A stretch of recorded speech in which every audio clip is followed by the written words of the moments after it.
niyo ng tuyo, na may sili na may kalamansi. Ito na naman ang bagong trending ng Diwata. Ito na bagong. Hi everyone! In this video ay tingnan natin ang bagong product ni Diwata na Crispy Ulo at Crispy Pata. Tingnan natin kung gaano ito kalaki at kung magkano ang presyo nito kapag binili nyo dito sa Diwata Pares Overload. Minong, nakalalabas lang nito kahapon at hindi pa ito naka-flash sa mga social media. Kaya naman, tikman naman natin ano ba itong bagong menu ng Diwata. Ito po ang Crispy Pata Pares Overload ni Diwata na kung saan talaga namang good for 2 to 3 person.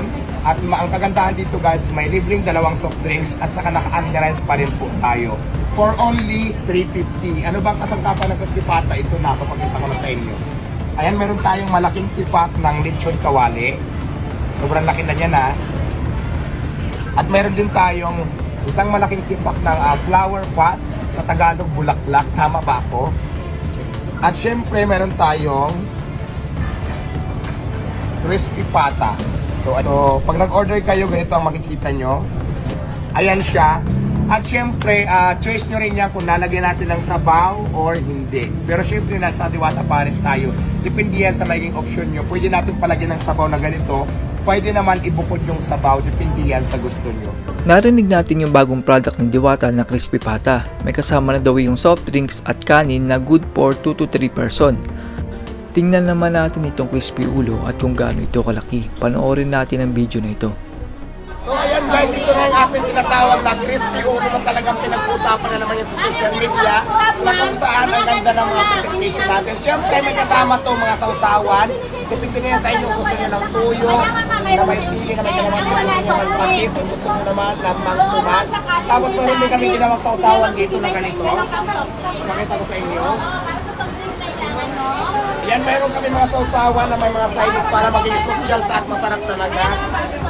Ito na naman ang bagong trending ng Diwata. Nito na bagong bukas na talaga naman. Tingnan nyo naman yung customer, napakaraming tao na nag-order. So ayan, ito ang ating Crispy Ulo na malaki. Pero meron naman dito mas maliit. Hatiin natin ito kung hindi nyo kaya. Hindi nyo afford itong mas malaki. Kasi pang family na talaga siya. Ito napapalabas sa social media. Meron tayo ngayon Crispy Ulo. So ayan, napakaganda, napakalaki at napakalutong. At hindi lang crispy guys. Hindi lang crispy ulo dahil may free flower pot or bulaklak. At syempre meron din tayong isang malaking tipak ng lechon kawali.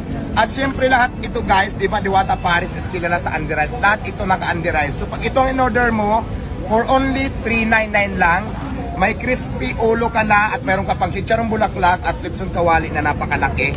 At syempre yung kanin natin, only rice. At may kasama na ding dalawang itlog. For only $399. Tapos meron ka pang free soft drinks.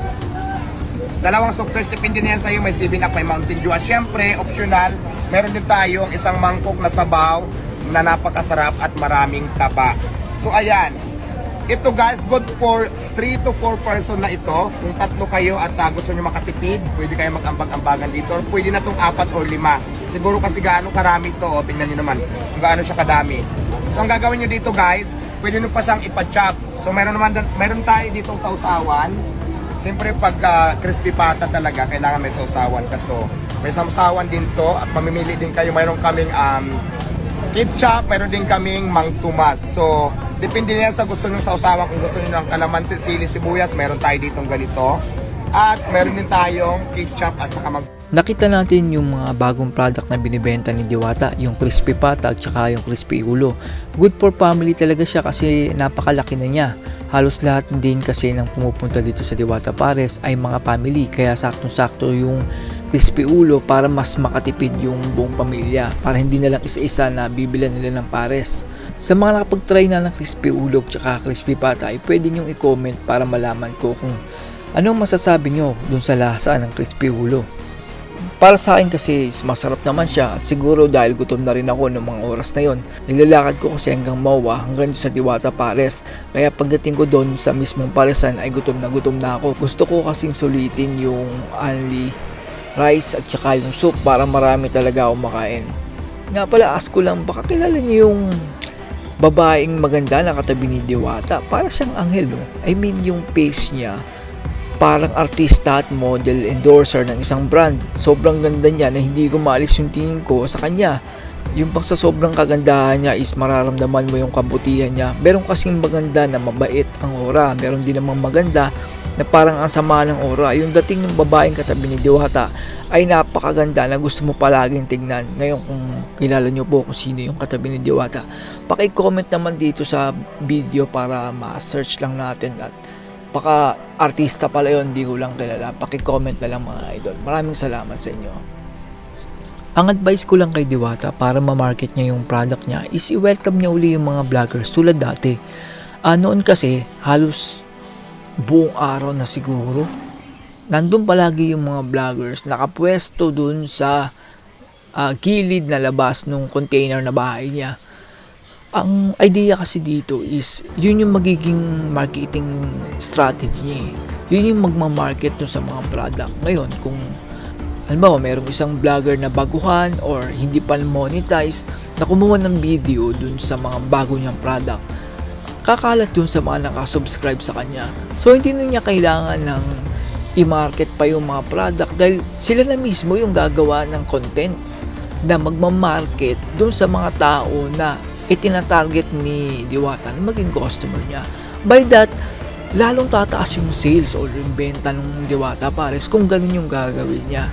Ang nangyayari kasi, sana wag naman masamain niya na to.